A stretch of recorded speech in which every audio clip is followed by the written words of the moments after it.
একটু বিস্তৃত বলুন। হ্যাঁ, আজকা বেলা প্রায় 5টার সময় আমরা একটা খবর পাই যে বুড়ো নদীতে একটা মৃতদেহ পড়ে আছে, কিন্তু ওই মৃতদেহের ব্যাপারে কেউ কোনো পরিচিত হয় নাই এবং মৃতদেহ কার তাও শনাক্ত করতে পারেনি। তারপর আমরা পুলিশ, স্থানীয় জনগণ এবং গ্রামবাসী মিলে আমরা বুড়ো নদীতে আসি, দেখি একটা মৃত লোক সে জলের মধ্যে ভাসমান অবস্থায় আমরা দেখতে পাই।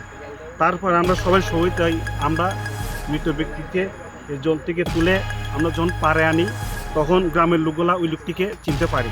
তার নাম হলো রানাদর, বয়স 52, বাবার নাম হলো অনিচন্দ্রদর, গ্রাম গোলাঘাটি। তো একটু উল্লেখ করতে হয়, গতকাল আমরা যতটুকু শুনছি এই নদীর পাড়ে একটা মৃত ব্যক্তির কাজটা হয়েছে, ওই কাজটার মধ্যে সেও এসেছিল। এরপরে থেকে বাড়িতে আর সে ফিরে যায় নাই। তারপর আজকে নদীতে যখন আমরা একটা ডেড বডি দেখতে পেলাম, যখন আমরা ডেড বডি তুলে নদীর পাড়ে নিয়ে এলাম, তখন ওই লোকটিকে আমরা গ্রামের মানুষের অনুসারে শনাক্ত করতে পারি।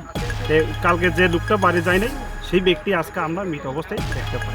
আপনার কি মনে হয় যে এই মৃত্যুটা কিভাবে হয়েছে বলে মনে হয় প্রাথমিকভাবে?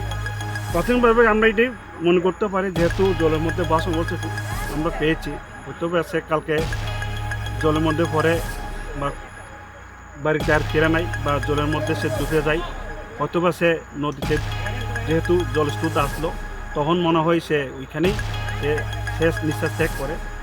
তথাপি আমরা এখন পোস্টমর্টম করতে যাচ্ছি, সঠিক মৃত্যুর কারণ কি আমরা পিএম করার পরে আমরা সঠিক জানতে পারি।